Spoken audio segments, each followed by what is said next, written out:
Salve pessoal, tudo bem? Aqui é o Tomás e esse é mais um vídeo do Casa Viva Convida, essa série em que a gente está trazendo informação, entretenimento, ensino de música, como maneiras aí da gente estar junto nesses momentos de pandemia, né? Essa é a última série dos nossos vídeos de música e na qual a gente está tratando do samba, né? E quando a gente pensa em samba, um dos primeiros elementos que brota assim na nossa mente é o pandeiro, né? Por ter essa associação muito direta entre samba e pandeiro, o instrumento acaba virando mais ou menos um dos grandes símbolos da cultura, da nossa cultura nacional e dessa ideia de brasilidade. É o meu Brasil brasileiro, terra de samba e pandeiro, Brasil, Brasil. Nesse vídeo a gente vai aprofundar o nosso olhar sobre a ideia dessa tradição, falando um pouquinho sobre a história do pandeiro no samba e, é claro, também caindo na prática ali, aprendendo algumas levadas clássicas do pandeiro que vão servir para a gente se virar no samba e no pagode. O samba hoje é indiscutivelmente um dos nossos grandes patrimônios, né? E ninguém põe em dúvida a importância e o reconhecimento que ele tem dentro da nossa cultura. Mas como o Bruno lembrou lá no primeiro vídeo dessa série, quando a gente para olhar para a história do samba, a gente percebe que nem sempre as coisas foram assim. Para a gente desenvolver essa ideia, vamos trazer aqui para a conversa um grande personagem da nossa cultura, que é o João da Baiana, cuja história de vida se confunde com as origens do samba, tal como a gente conhece hoje. Para começo de conversa, o João da Baiana é simplesmente considerado aí o responsável pela introdução do pandeiro no samba, que até então tinha como base percussiva os instrumentos de origem africana, muito associados à tradição ali dos terreiros, da qual ele também fazia parte, né, diretamente, João da Baiana. Isso ali no final, na virada do final do século XIX para o século XX. Então foi graças a essa sacada do João da Baiana que esse instrumento, o pandeiro, é um instrumento milenar presente na cultura árabe, na cultura oriental, que veio para o Brasil pela mão dos portugueses, essa mistureba toda rodando pelo mundo, chega aqui e graças a essa sacada passa a ser considerado aquilo que é o instrumento mais nosso, né? Mais tradicional, mais típico dessa nossa ideia de brasilidade, né? Então, os processos da cultura são assim, são esse caldeirão e que depois a gente, num olhar mais desavisado, tende a enxergar aquilo como algo natural, algo da nossa essência, mas por trás tem sempre uma história de muita transformação e muitas coisas em jogo também. E no caso da nossa história aqui, todo esse desenvolvimento dessa ideia não aconteceu de maneira fácil não, muito pelo contrário. Se liga só no papo do próprio João da Baiana, e nessa situação é muito curiosa em que ele está simplesmente do lado de outros grandes mestres, o Pixinguinha e o Donga, uma mesa de bar aí. Vamos ver o que ele tem para contar pra gente. Era proibido porque a gente ia pra penha, na hora que a gente ia com pandeiro, de violão, a polícia cercava, tomava o pandeiro. E eu ganhei um pandeiro do senador Pinheiro Machado para que a polícia não me perseguisse mais. Aí foi que a polícia deixou a gente tocar o pandeiro e fazer o samba, porque quem cantava samba era Capadócio, a polícia censurava como Capadócio. É muito louco isso, né? É uma situação que ilustra bem aí como é problemática e como costuma se dar essa relação entre a cultura popular e aquilo que a gente chama de tradição. No nosso caso, essa história tem muito a ver com a perseguição e a criminalização da população negra e das suas formas de expressão cultural. Carregar um instrumento como o pandeiro era algo arriscado, porque você corria o risco de acabar indo para a cadeia pelo crime de vadiagem. Precisou entrar em cena um representante da classe dominante, um político, né, um senador aí no caso, que apreciava o samba e o João da Baiana, e aí ele presenteou o João da Baiana com um pandeiro e gravou nesse pandeiro uma inscrição ali, uma espécie de carteirada, onde ele autorizava aí, o João da Baiana a usar esse pandeiro, uma espécie de... esse aí pode, não mexam com esse cara não, né? Um recado, e aí assim a polícia passou a dar mais sossego para o João da Baiana. É uma história que tem muito a ver com o início da profissionalização do samba e todas essas tensões que estão em volta desse processo. E isso também fala muito sobre como funciona a ideia dos direitos na nossa sociedade, né? Enfim, pensar a cultura é também pensar a resistência popular, as relações de poder, as transformações de uma coisa que está sempre em movimento. Basta a gente pensar no rap, no funk, em outros movimentos culturais, para a gente perceber que essa história está viva, né? Vamos agora para a parte prática, então. A gente vai ver 3 batidas bastante clássicas do pandeiro no samba, que a gente pode usar para tocar samba, pagode. E daí no próximo vídeo, a gente vai tocar a música Filhos da Favela, do grupo Pagode da 27, onde essas batidas vão aparecer ali, sendo postas em prática, postas em ação. Bom, a primeira batida que a gente vai ver vai ser aquela batida tradicional do samba, que tem todas as conduções, que é a batida, acho, mais famosa, né? Essa aqui.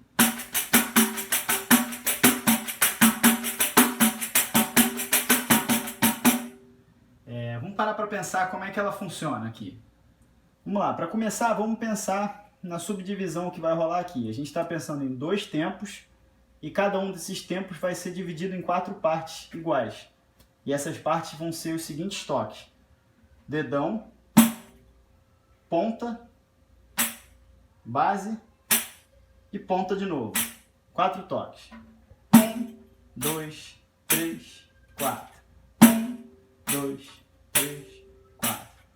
Esses 4 toques em cada tempo, né? Então, se a gente pensar ali nos tempos, vai ser 1, 2, 1, 2, 1, 2, 1, 2. Se você reparar, tá rolando um som diferente no 1 e no 2, no dedão que tá marcando 1 e o que tá marcando 2. Isso se deve aqui ao fato de que no 1 eu estou encostando o dedo aqui na pele por trás, abafando, e no 2 soltando, para gerar essa dinâmica aí de 2 sons. Tic-tum, tic-tum. Um pouco na onda do surdo aí, repetindo a função do surdo, né? Então, fica à vontade com esse movimento aí. Vai bem lento e aos poucos vai acelerando. Quando sentir que está à vontade, bom, a gente passa para a próxima etapa, que seria essa variação. De pegar o nosso 4º movimento, 1, 2, 3, 4. Essa segunda ponta do dedo aí, o segundo para cima, no nosso desenho aí, que tá dedão para cima, para baixo, para cima. E a gente transformar ele num tapa. Então pegar esses 4 movimentos. Né? E aí quando a gente ligar com o resto da batida, vai ficar tic-patum, tic-patum, né?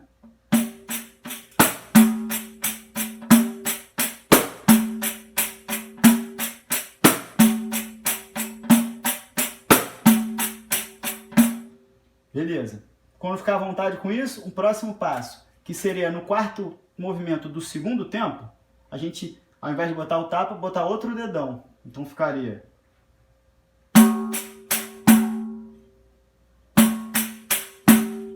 tum, tum. E o barato vai ser que, como esse movimento termina com o dedão, mas o movimento para recomeçar a batida começa com o dedão, acaba que a gente vai ficar com 2 dedões seguidos. Então, juntando a do tapa com a dos 2 dedões, vai ficar...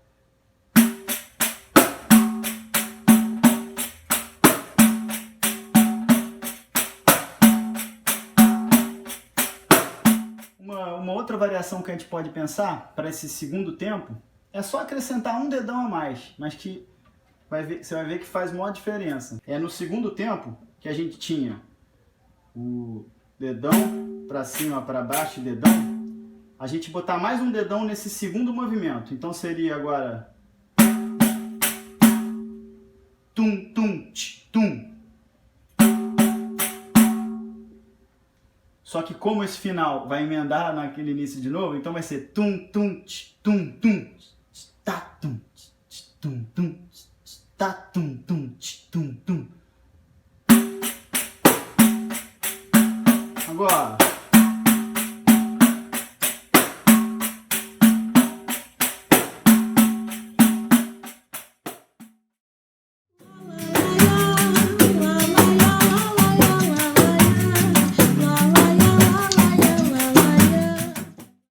As outras 2 batidas que a gente vai ver são as famosas variações do partido alto, né? Que a gente conhece como partido alto.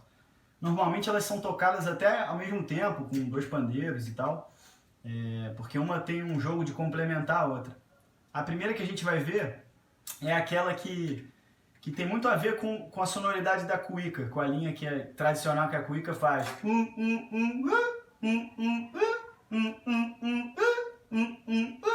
É meio que a reprodução desse desenho aqui dos graves e agudos nesse ritmo. O mais difícil dessa batida é a gente se situar no tempo dela, apesar de não ter tantos toques rápidos seguidos, né? Serem toques separados, sem a ideia da condução.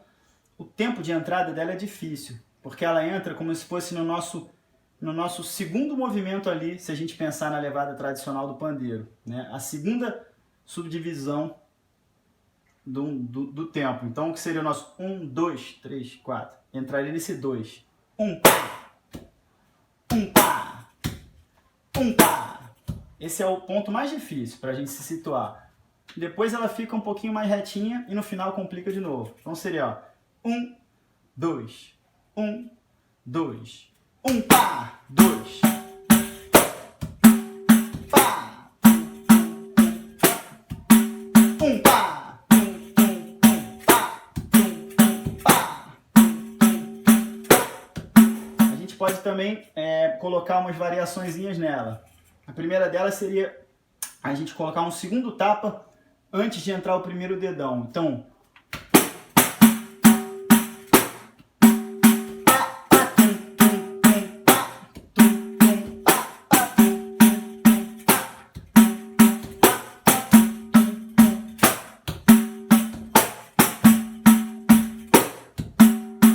uma segunda variaçãozinha legal que a gente pode fazer é transformar esses 3 dedões graves aí, tum, tum, tum, dividir um deles e fazer tum, tum, tum, tum.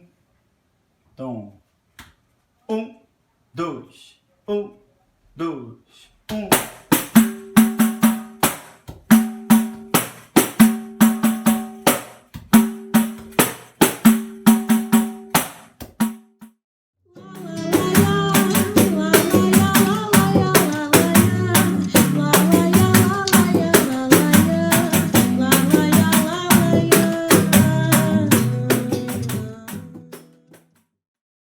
A segunda linha do partido alto que a gente vai ver é uma que tem uma entrada um pouco mais fácil, porque ela não entra num ritmo, num ponto ali quebrado em relação à batida. Ela entra bem na cabeça do primeiro tempo. 1, 2.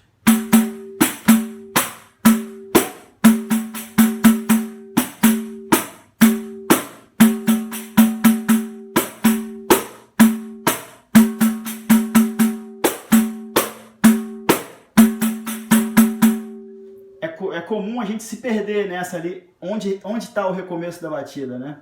Então é lembrar que acaba com um dedão e começa com 2. Tenta contar, ou pelo menos marcar um pé junto, para tentar ali conseguir visualizar onde é que está sendo o recomeço dela e se achar mais fácil nessa melodia.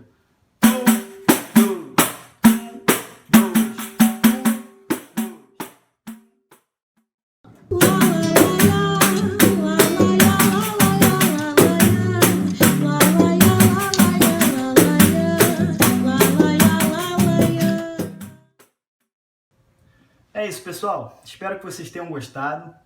Os nossos vídeos estão todos aí à disposição. Então, se você quiser saber um pouquinho mais sobre a história do reggae, do forró e suas variações e do samba, assim como tocar esses gêneros no violão e na percussão, é só dar uma olhada aí no nosso canal, onde estão todos os vídeos aí para vocês. Um grande abraço e até uma próxima.